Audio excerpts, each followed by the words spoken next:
Economic growth through technological growth and a post-wartime economy is the only way the United States has ever been out of a deficit. Hey everyone, Tactical Timmy here. I wanted to talk about and react to Bailane P's most recent video, Incentives to Change. And in that video, he asked this question of what could be some of the catalysts that could cause the US to actually upset its status quo and actually reduce its deficit spending. Because we all know that the US has run deficits for years and years, and maybe I'll throw up a graph of the US debt, and that has caused the US debt to skyrocket over the years. It's only gone up. Now, we have had times in history where the US deficit, which is the yearly amount of debt that the US is taking on, that has actually gone down at certain times. So let's take a look at through history, because history is really the only guide that we have of what would cause the US to actually reduce its debt and reduce its deficit on a yearly basis. I went ahead and I pulled some Fed data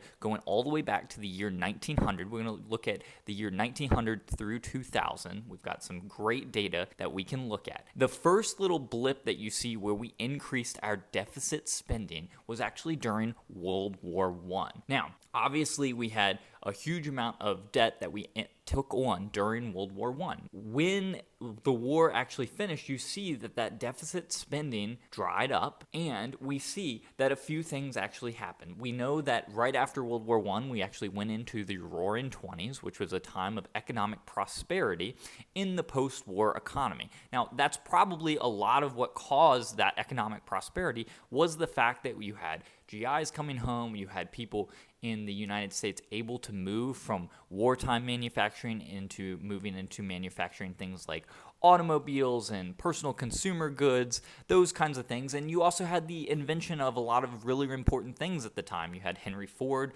with the automobile and developing the assembly line. That was something that made us a lot more productive than what was happening pre-World War I. You also saw a lot more credit usage. That credit usage extended into the stock market as well as the consumer goods like we talked about. You might want to finance a car, for instance. And that increased credit usage meant that people had more access to goods and they were able to actually go out and buy more goods that they might not have normally been able to buy. So we have this confluence of a lot of different factors in this post-war economy where we're spending on infrastructure, the population is growing, through immigration and Ellis Island. That's one of the times that my ancestors actually came over to the United States. The population growth would also lead to this economic boom. So we have a lot of these things that are causing economic growth that actually lead to lower deficits. Now, why would economic growth lead to lower deficits? Because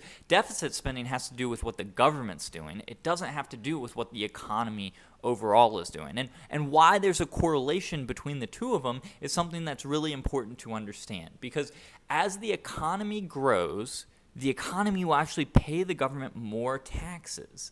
So that would lead the government to have more revenue, and the government would therefore have less deficits because they have more money coming in to pay for the money going out.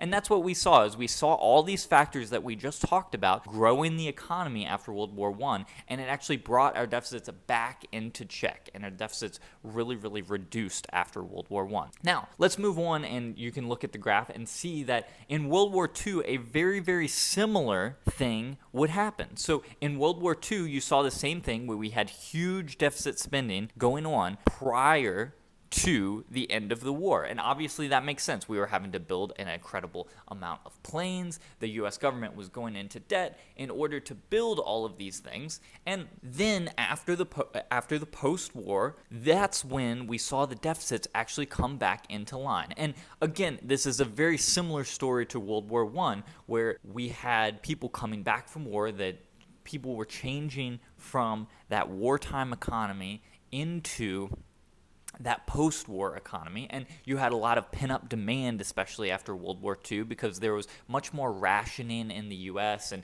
people were not able to live the normal lifestyle that they were maybe used to during World War II. And you also had people that was post-Great Depression. In the Great Depression, they had that pent-up demand as well, where they still weren't able to buy a lot of the things that they wanted to buy. They couldn't have all of the entertainment, and it was a much more sustenance-based time in the United States. So after World War II, once the economy became humming again, they had all that pin-up demand where they were able to actually go out and spend and buy the things that they wanted. We also saw in World War II there was a lot of technological advances. We talked about in World War I, there were some technological advances with the assembly line and more credit usage. But in World War II, we saw even more technological advances where we had, things as crazy as like synthetic rubber being developed for tires, and we had duct tape. Everyone's probably heard of 100-mile-an-hour tape. That wouldn't have been around if it wasn't for World War II. And we also saw the infrastructure spending that had kind of started during the Great Depression but also had finished after World War II. And that some of that infrastructure spending would be like the interstate highway system, and that also would lead to a lot more productivity in the U.S. So you have this confluence of all the GIs returning, a lot of them are getting educations, and all these things are going to grow the economy, and therefore we're going to see a reduction in that deficit spending, because as the economy grows, we see more tax revenue coming in, and that's going to cover more of the government spending. So you see less of that deficit after World War II because the government is actually retaining more revenue from tax dollars as the economy booms in that post-war economy.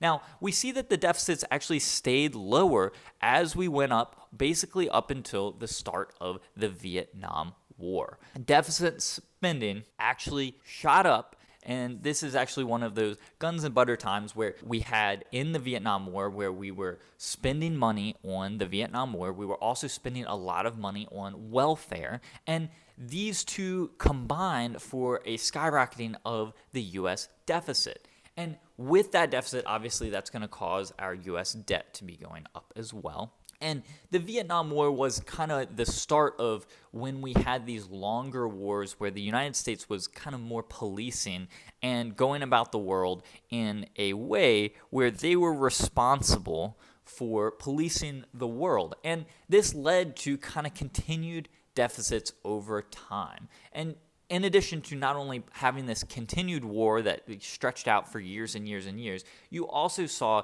those social programs like I talked about, and LBJ famously had some social programs with it, welfare, and that had an expansion of actual government spending on those things. And that's something that also is going to go on for years and years and years and is not going to stop. So we saw an increase in that deficit spending over the years with the war and with the social programs that are never going to stop. It was not until we actually got to the 1990s that we see this kind of change in deficit spending, and we see that it kind of flips around. Now, part of that is obviously that the Vietnam War was over. Another part of that is that in the 1990s, we had a tech boom, and we have the development of technologies, and you have in that tech boom, you have the internet starting, and we all have seen the value and all the different things that the internet kind of provides us